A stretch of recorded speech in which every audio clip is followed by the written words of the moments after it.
যে প্রশ্নটার উত্তর আপনি আমি অহরহ খুঁজে চলেছি, আশ্চর্যজনকভাবে সেই প্রশ্নটা এখন জাতীয় মিডিয়ার চর্চার বিষয় হয়ে গেছে। প্রশ্নটা হলো যে ভাইপোর নামে এই বাংলায় নির্বাচনী প্রচারে এসে নরেন্দ্র মোদী, অমিত শাহ সহ বিজেপির শীর্ষ নেতৃত্ব এত কথা বলে যান, অ্যাকশনের ক্ষেত্রে তার বেলায় কেন এত চুপচাপ? এবং এটা যদি একটা হঠাৎ করে প্রশ্নটা উঠতো এবং একটা এপিসোড হয়েই থেমে যেত, তাহলে আমি অবাক হতাম না। এই প্রশ্নের উত্তর খুঁজছেন একজন অত্যন্ত সিনিয়র জার্নালিস্ট, যার নিজস্ব ইউটিউব চ্যানেল রয়েছে, যেখানে প্রায় 45 লক্ষ মতো সাবস্ক্রাইবার রয়েছে। এবং তিনি গত কয়েকদিনে বেশ কয়েকটা এপিসোড করেছেন, অন্তত 5-6টা এপিসোড করেছেন এটা নিয়ে। এবং সেখানে তিনি উত্তরটা একা খোঁজার চেষ্টা করেননি। এই রাজ্যের অত্যন্ত সিনিয়র দুই জার্নালিস্টকে তিনি যেরকম ধরেছিলেন, সেরকম দেশের অন্যান্য প্রান্তেরও সিনিয়র জার্নালিস্ট, যারা বিজেপির রাজনীতি এবং অন্যান্য রাজনীতি খুব কাছ থেকে দীর্ঘদিন ধরে দেখছেন, তাদের সঙ্গে ডিটেলসে আলোচনা করছেন। এবং সেই আলোচনার যে নির্যাস উঠে আসছে সেটা মারাত্মক। একের পর এক বিস্ফোরক তথ্য সেই সাংবাদিক সামনে কিন্তু নিয়ে আসছেন পুরো ঘটনাটাকে নিয়ে। এবং তার ফলেই বোঝা যাচ্ছে যে প্রশ্নটা সহজ হলেও এর উত্তরটা আমাদের কাছে কেন এত দুর্বোধ্য। আমি জানি না এর কতখানি সত্য রয়েছে, কিন্তু তার যে চর্চা, তার যে নির্যাস, সেটা আমি এক এক করে নিয়ে আসছি। এই যে বাংলার দুজন অত্যন্ত সিনিয়র জার্নালিস্টকে তিনি ধরেছিলেন, তাদের ইন্টারভিউ করেছেন, এবং সেই এপিসোডটা প্রায় 40-45 মিনিটের এপিসোড। এবং গত 5-6 দিনের যে কটা এপিসোড আমি দেখলাম, প্রত্যেকটাই কিন্তু এরকম দীর্ঘ 30, 32, 38, 40 মিনিটের এক একটা এপিসোড। তো সেখানে প্রথমেই যে কথাটা বলা হচ্ছে, যে ভাইপোর কথা বলছে, সেখানে কিন্তু নরেন্দ্র মোদী বা Amit Shah on the air কোনো কথা বলছে না, তারা রেকর্ডের বেসিসে কথা বলছেন। এবং বাংলার এই দুই সিনিয়র জার্নালিস্টের মধ্যে একজন, তিনি একদম অত্যন্ত অত্যন্ত কনফিডেন্সের সঙ্গে দাবি করছেন যে যারা ইডি সিবিআই করছেন, সেই সেই সব অফিসিয়াল যারা তদন্ত করছেন, তাদের সঙ্গে নাকি তিনি সরাসরি কথা বলেছেন। এবং সেই কথা অনুযায়ী তার দাবি হচ্ছে যে এর বিরুদ্ধে সমস্ত তথ্য প্রমাণ যা কিছু আছে, সমস্ত কিছু নাকি রেডি আছে।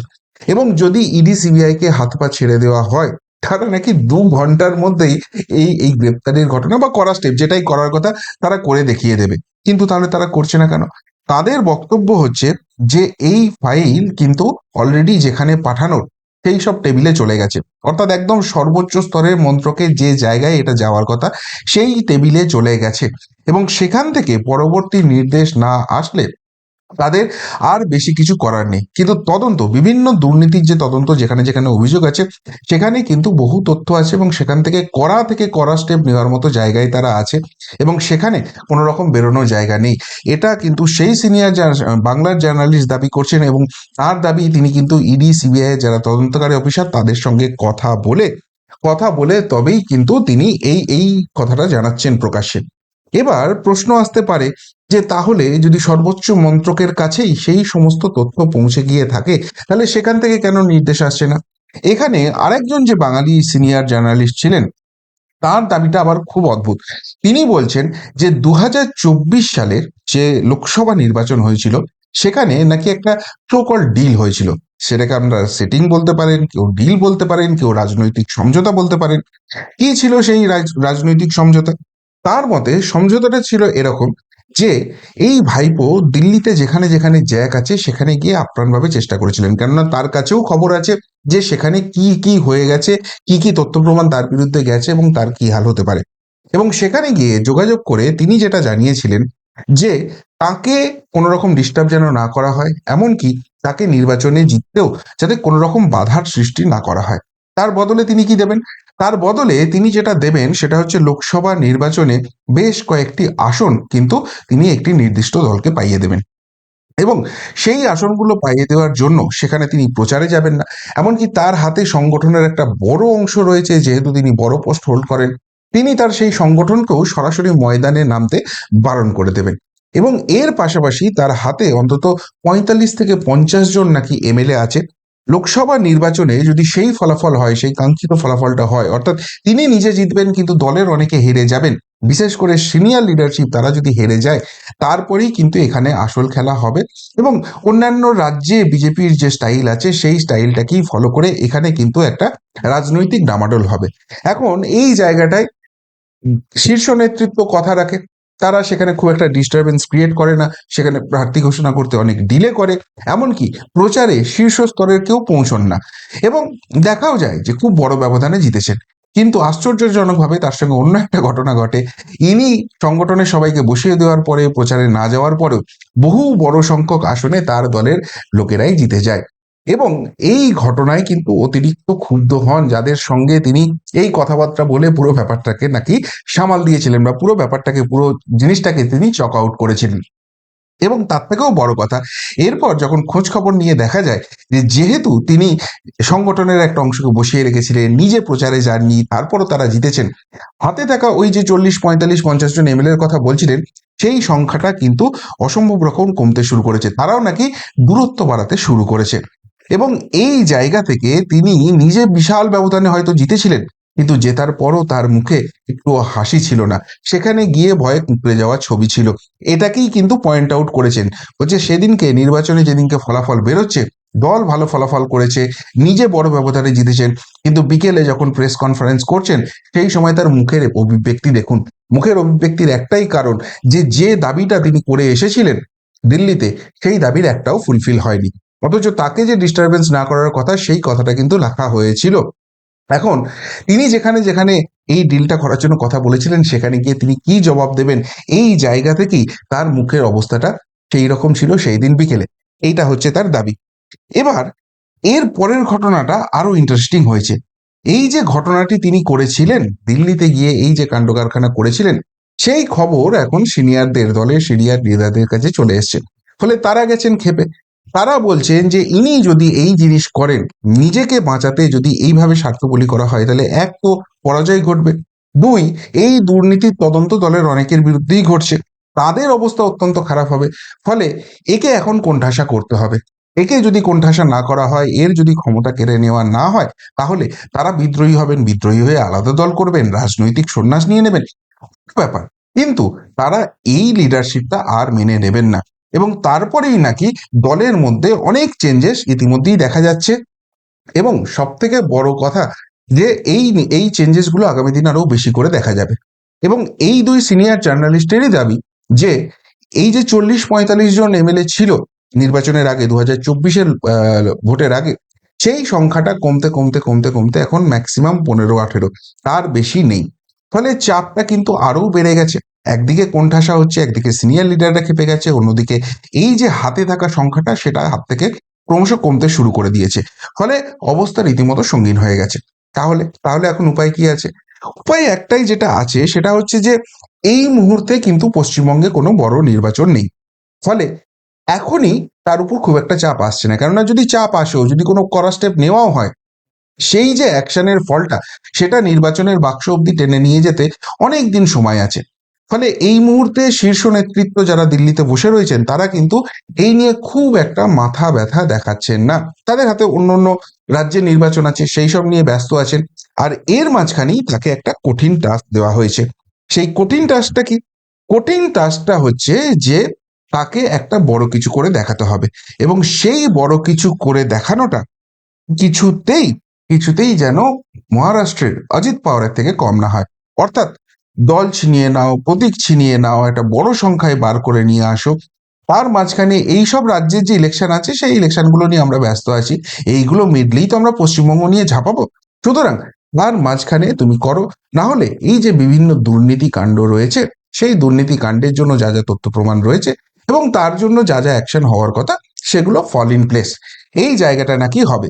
এবং এর পরের যে এপিসোডগুলো অন্যান্য সিনিয়র জার্নালিস্টদের সঙ্গে তিনি করেছেন, এই যে শর্মা স্যারের কথা বলছি, যার প্রায় 45 লক্ষ সাবস্ক্রাইবার রয়েছে, তিনি ভারতবর্ষের অন্যান্য প্রান্ত থেকে গোবলে যারা রয়েছেন, দাক্ষিণাত্যে যারা রয়েছেন, দিল্লি কেন্দ্রিক যারা করছেন, যারা অনেক রাজনৈতিক দলের অনেক ভেতরের কথা জানেন, সেই সব নেতাদের সঙ্গে ওঠা বসা আছে, তাদের সঙ্গে তিনি একাধিক সিরিজ করেছেন, এপিসোড করেছেন, এবং বলছেন যে মোটামুটি জুন হচ্ছে কার্যত ডেডলাইন।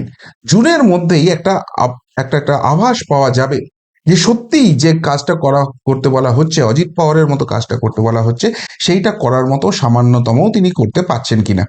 এই যে মুখে দাবি করে এসেছিলেন 40, 45, 50 জন এমএলএ এর কথা, সেইটা তিনি দেখাতে পারছেন কিনা, এবং দলের মধ্যে তার যে হোল্ডটা রয়েছে, দলের মধ্যে তার যে গ্রিপটা রয়েছে, সেটা তিনি এস্টাবলিশ করতে পারছেন কিনা। যদি তিনি সেটার পরীক্ষা দিতে পারেন, প্রমাণ করতে পারেন, তাহলে আরো ব্যাপারটা আগে এগোবে। সেখানে গিয়ে কি ডিসিশন হবে না হবে, যেরকম গতি প্রকৃতি হবে সেই অনুযায়ী সিদ্ধান্ত নেওয়া হবে। আর যদি সেটা দেখাতে না পারেন, তাহলে এই জুন জুলাই আগস্ট এই সময়টার মধ্যে যদি সেই ছবিটা পরিষ্কার না হয়, তখন কিন্তু এই যে প্রমাণগুলো আছে, যে মন্ত্রীর টেবিলে আছে, যেখান থেকে যা নির্দেশ আসা সেটা হবে এবং সেই করা অ্যাকশন হবে। আবারও বলছি, এটা তাদের দাবি, আমার একটাও নিজস্ব দাবি নয়। এবার সব থেকে ইন্টারেস্টিং যেটা আসছে, সেটা হচ্ছে বাংলা নিয়ে কি আদৌ সিরিয়াস বিজেপি? এই প্রশ্নটাও আমাদের মনের মধ্যে ঘোরে। এই যে বিভিন্ন সিনিয়র জার্নালিস্টদের সঙ্গে কথা বলছেন, তারা বলছেন যে হ্যাঁ, বাংলা নিয়ে অত্যন্ত সিরিয়াস এবং 2026-এর নির্বাচন জেতার জন্য সাম দাম দণ্ড বেদ যা যা লাগানোর সমস্ত কিছু কিন্তু মোদী শাহ বাংলার জন্য লাগাতে যাচ্ছেন। যেভাবে ওড়িশায় হয়েছে, যেভাবে বিহারে হতে চলেছে, তার সমস্ত কিছুর একটার পর একটা যেটা বাংলার জন্য শুট করবে, সে মহারাষ্ট্র স্ট্র্যাটেজি হোক, হরিয়ানা স্ট্র্যাটেজি হোক, সমস্ত কিছু বাংলায় নাকি ইমপ্লিমেন্ট হতে চলেছে। এবং তার কোনো কিছু এখন দেখা যাচ্ছে না। এখন যে অবস্থা, সেখানে বাংলায় তো বিজেপি 10টা 20টা 40টা কটা আসন পাবে সেটা নিয়েই কনফিউশন আছে। গেরুয়া শিবিরের কর্মীরা হতদম বলছেন এটা কোনো ম্যাটারই নয়। এখন যদি কোনো অ্যাকশন হয়, সেটাও আবার ওই ভোট বাক্স অব্দি টেনে নিয়ে যাওয়া মুশকিল। ভোট বাক্স অব্দি টেনে নিয়ে যাওয়ার জন্য যেটা করার, যখন যেটা করার, সেই অ্যাকশনই কিন্তু হবে। সব থেকে বড় কথা, 21 এবং 24-এর নির্বাচন থেকে বিজেপির শীর্ষ নেতৃত্ব অনেক কিছু শিখেছে বাংলার রাজনীতি নিয়ে। ভারতবর্ষের অন্যান্য প্রান্তে রাজনীতি যেভাবে চলে, বাংলার রাজনীতি কিন্তু তার থেকে আলাদা। দাক্ষিণাত্যের রাজনীতি আলাদা। সেই দাক্ষিণাত্য কিন্তু সেইভাবে এখনো বিজেপি ক্র্যাক করতে পারেনি। যে কর্ণাটক পেয়েছিল, সেই কর্ণাটক হাতের বাইরে বেরিয়ে গেছে। যাক, সেই দিকটা দিয়ে তারা, তাদের স্ট্র্যাটেজিস্ট টিম আছে, তারা তাদের মতো করে করছে। কিন্তু বাংলায় জিততে গেলে, বাংলায় দেখুন, এখানে যে পূর্ব ভারতের অন্যান্য জায়গা রয়েছে, বিহার হোক, ঝাড়খণ্ড হোক, ওড়িশা হোক, উত্তর পূর্ব হোক, আসাম হোক, ত্রিপুরা হোক, সব জায়গায় কিন্তু পদ্ম ফুটেছে। কিন্তু বাংলায় এখনো করা যায়নি। তার কারণ হচ্ছে যে 2021-এ এবং 2024-এ কার্যত ঠেকে শিখতে হয়েছে। বাংলায় কিভাবে ভোট হয়, বাংলায় কিভাবে রাজনীতি হয়, এই জায়গাটা বাংলা যে অন্য স্টেটের থেকে আলাদা, এই জায়গাটা স্পষ্ট হয়ে গেছে। এবং তার ফলে যেটা হচ্ছে যে প্রথমেই যেটা জোর দেওয়া হচ্ছে, সেটা হচ্ছে সংগঠনকে ঢেলে সাজানো। আপনারা জানেন যে যিনি উত্তরপ্রদেশ, তেলেঙ্গানা, ওড়িশা এইসব জায়গায় ফুল ফুটিয়েছিলেন, পদ্ম ফুটিয়েছিলেন, সেই সুনীল বনসালকে দায়িত্ব দেওয়া হয়েছে। এবং দায়িত্ব দেওয়ার পরই সংগঠন একদম গোড়া থেকে মজবুত করার কাজ চলছে। এই কাজটা প্যারালালি চলবে এবং সেই কাজ করার পর ভোটারদের সঙ্গে জনসংযোগ, এই সংগঠন ময়দানে নামতে পারছে কিনা, ময়দানে নেমে যেসব ইস্যু বাংলায় রয়েছে, জ্বলন্ত ইস্যু, সেগুলোকে মানুষের সামনে তুলে ধরতে পারছে কিনা, মানুষের রেসপন্স কেমন আসছে, ভোট ব্যাংক কেমন করে তৈরি হচ্ছে, তার সমস্ত ডিটেল অ্যানালাইজড রিপোর্ট এই সুনীল বানসালজি তৈরি করবেন এবং সেই রিপোর্ট কিন্তু দিল্লিতে যাবে।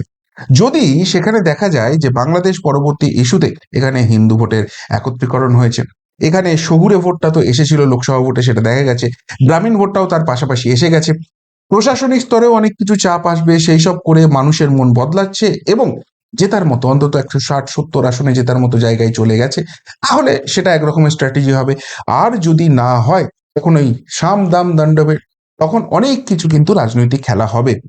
যেমন করে মহারাষ্ট্রে হয়েছে, যেখানে অজিত পাওয়ারের বিরুদ্ধে অনেক অভিযোগ ছিল, কিন্তু সেই অজিত পাওয়ার শেষ অবধি এসেছে গেরুয়া শিবিরে। সেরকম এখানেও কোথাও ভাগ করে রাজনীতি আছে কিনা, কিন্তু সেটা লাস্ট অপশন, সেই অপশনের দিকে নাকি যাবেই না।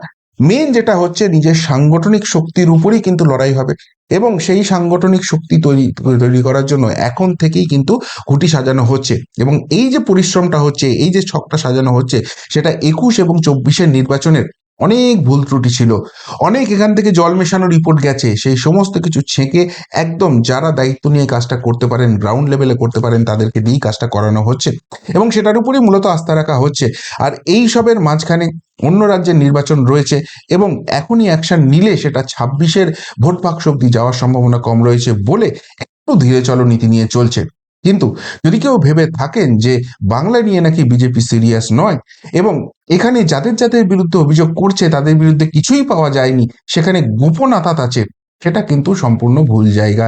এবং এখানে যাদের যাদের উপর ভরসা করা হয়েছিল, যাদের যাদের উপর বাংলায় দায়িত্ব ছিলই, ওই 24-এর যে একটা সোকল পলিটিক্যাল ডিল হয়েছিল, সেইটার জন্য কিন্তু অনেক আফসোস শীর্ষ স্তর অব্দি আছে এবং এটা নিয়ে কিন্তু অনেককেই কিন্তু জবাবদিহি করতে হয়েছে।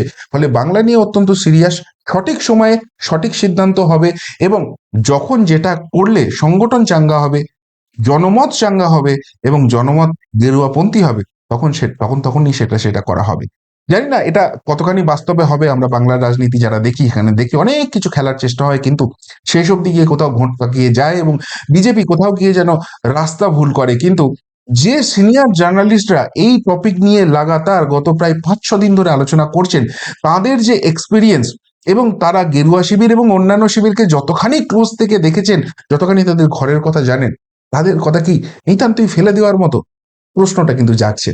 আপনাদের কি মনে হয় সত্যিই বাংলা নিয়ে এমন কিছু চলছে যেটা আমাদের দুর্বোধ্য, এবং শেষ মুহূর্তে অমিত শাহকে তো আধুনিক রাজনীতির চাণক্য বলা হয়, তার মাথা থেকে এমন কিছু বেরোবে যেটা বাংলার পলিটিক্স সত্যিই ঘোরাবে? নাকি এই বাংলায় যে কথাটা চলে আসছে এবং এখনো তার বিরুদ্ধে কোনো প্রমাণ পাওয়া যায়নি বলে সেটা আরো বেশি করে মানুষের মনে জাঁকিয়ে বসছে, সেটিং সেটিং থিওরি বাংলায় বিজেপির সমস্ত আশা ভরসা শেষ করে দেবে? উত্তরটা অবশ্যই কমেন্ট বক্সে কমেন্ট করে জানাবেন। এখনকার মতো এখানেই শেষ করলাম, ফেরত আসছি নতুন প্রতিবেদন নিয়ে খুব তাড়াতাড়ি। ভালো থাকবেন, সাথে থাকবেন, পাশে থাকবেন। নমস্কার।